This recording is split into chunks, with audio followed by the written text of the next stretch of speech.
used to think the goal of life was to get promoted as fast as possible, climb the ladder, collect the titles, build the resume. That was my life's entire compass for more than a decade. My name is Evan, and for 12 years, I worked in corporate marketing. I helped big brands sell things people didn't need by making them sound like something they couldn't live without.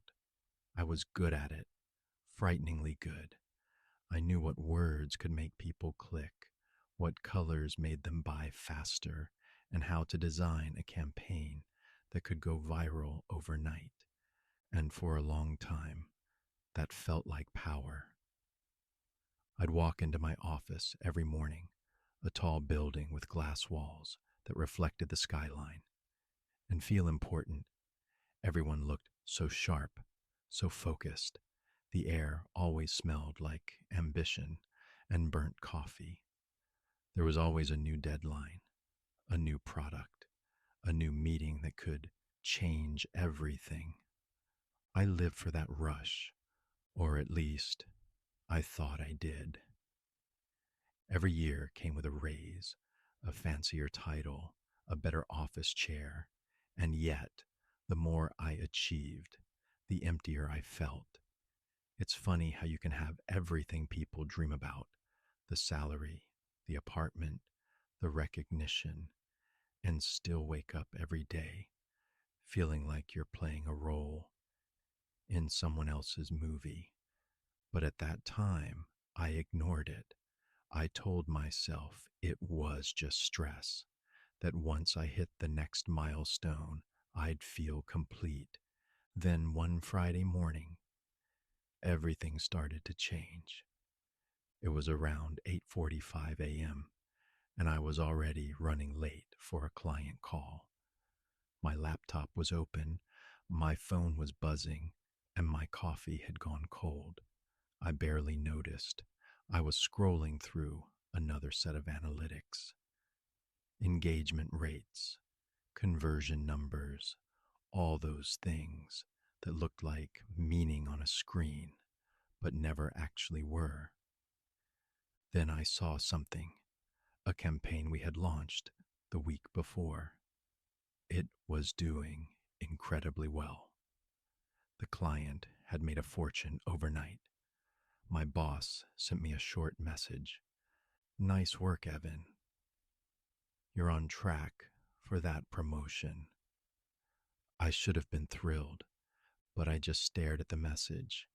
I thought about how we'd built that campaign, how we'd studied people's insecurities, their loneliness, their need to feel worthy, and used it against them. It hit me. I wasn't helping anyone. I was just selling comfort disguised as necessity. It was a strange, quiet moment, but it stayed with me. A few days later, I visited my mom. She still lived in the same small town where I grew up, and whenever I needed to breathe again, I went there. She'd always be sitting by the window, hand sewing little fabric pieces for her church's donation drive. That day, she handed me one of her finished pieces, a small hand-stitched tote bag. It wasn't perfect, the lines weren't straight, and the colors didn't exactly match, but it was warm. It was human. I don't know what it was, but I couldn't stop looking at it. It was the opposite of everything my life had become. That night, I couldn't sleep. My mind kept bouncing between two worlds: the artificial brightness of my office and the quiet sincerity of that small bag. By morning, I found myself looking up how to sew clothes on YouTube. Just out of curiosity, I told myself, nothing serious. But that curiosity started growing roots. Within weeks, I bought a secondhand sewing machine. It was small, noisy, and honestly, a little embarrassing. for a guy who used to wear Italian suits to boardrooms, but there was something peaceful about it. I'd sit at my kitchen table after work, fabric spread out, scissors beside me, the steady hum of the needle filling my apartment. At first, everything I made looked ridiculous: uneven stitches, crooked hems, things no one would ever wear. But I kept at it. There was something about creating something real, something tangible that quieted my brain in a way no meeting ever had. I didn't tell anyone, not my coworkers, not my friends. I knew they wouldn't understand, but then something strange started happening. For the first time in years, I actually felt present. When I sewed, I wasn't thinking about deadlines, emails, or metrics. I wasn't pretending to be anyone. I was just there, me, the thread, and the fabric. It felt pure. Then one afternoon, everything came crashing together. My team had been working on a huge pitch for a luxury brand. We'd been up for nights, tweaking slides, adjusting slogans, trying to find the perfect way to make artificial luxury sound authentic. The meeting was a big deal. Everyone was nervous. As I stood in front of the boardroom that morning, rehearsing my pitch, I heard myself speaking, talking about brand identity, emotional touch points, consumer aspiration. But halfway through my own sentence, something inside me cracked. My voice just stopped. I couldn't do it anymore. The words suddenly sounded hollow. All the passion I had once faked so well vanished. I remember looking at the people in the room: sharp suits, empty eyes, forced smiles, and realizing I didn't belong there anymore. After the meeting, I walked to the restroom, stared at myself in the mirror, and whispered, "I don't even like who I've become." That night, I went home, sat in front of my sewing machine, and just started stitching without thinking. I didn't know it yet, but that was the night I began stitching my way out of my old life. 2 weeks later, I resigned. No backup plan, no side hustle ready, no safety net. Just a quiet certainty that I couldn't keep living the same lie. People thought I'd lost my mind. My boss said, "You're throwing away years of progress." A friend joked, "You'll be back in 6 months."